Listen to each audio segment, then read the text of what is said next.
However much Philip enjoyed his first school, his restless energy still made him a handful for his parents when he came home each afternoon. Another option would have been for him to board at the Elms, but Alice told him they could not afford the fees. She was nevertheless determined that her son remain active and stimulated, and she wrote to McJanet at the start of the autumn term of that year, requesting that he form a Cub Scout group. Alice explained to the headmaster that Philip was too young to be a scout, and his character and clever fingers will fit him well to be a cub, and the training would have such an excellent influence on him in turning his great vitality to good use. She would be infinitely grateful if he could manage it as soon as possible. Alice's letter has a slightly desperate tone, but she was not herself at the time. She was, as it soon became clear, on the verge of a serious nervous breakdown. The rapid deterioration in her mental state overshadowed not only Philip's last year at the Elms, but also the remainder of his early life.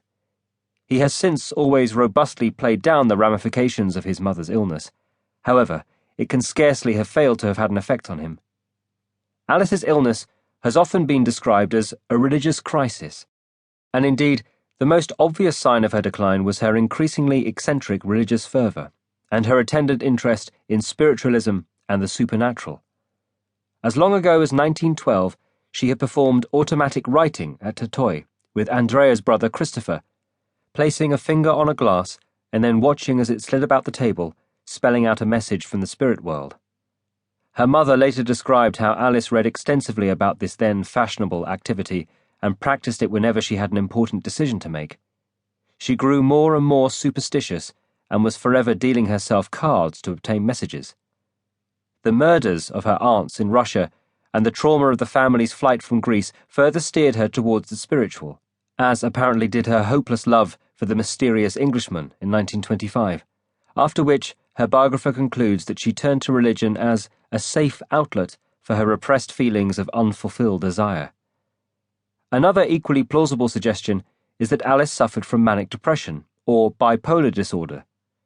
Besides her various spiritual interests, her wartime nursing activities had also been pursued with a fairly manic energy, as was her chimerical scheme to have Andrea installed as president of Greece, a plan hatched in 1927 after a chance encounter with an American banker who persuaded her that Andrea's presidency would not only suit moderate Republicans and Royalists, but would also boost the chances of Greece obtaining a large loan from the League of Nations.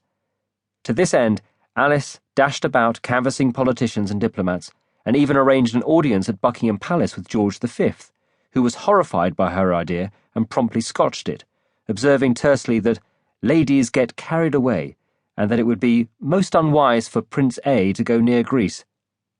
In October 1928, a fortnight after she and Andrea celebrated their silver wedding anniversary at St. Cloud, Alice quietly converted to the Greek Orthodox faith, a move that did not greatly alarm the Anglican members of her family, given that this was the church into which her husband and her children had been baptized.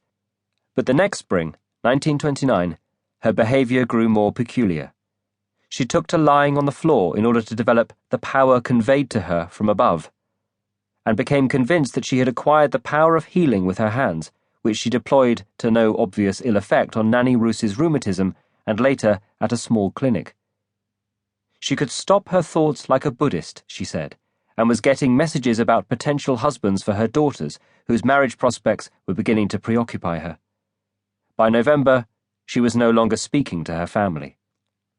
Realizing that she was ill, she took herself off with a maid to spend Christmas in a hotel at Grasse on the French Riviera, leaving Andrea, Philip, and the girls to fend for themselves at St. Cloud.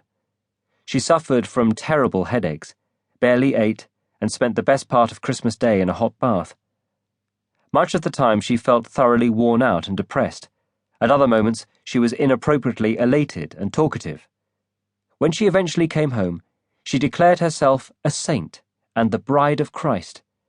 She lay about the house with a seraphic smile and affected to banish evil influences with a sacred object she carried about with her.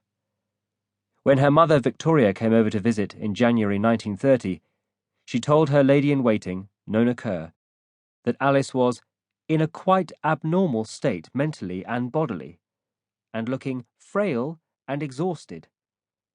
She had had visions of Christ and had told Andrea's cousin Meg Bourbon that within a few weeks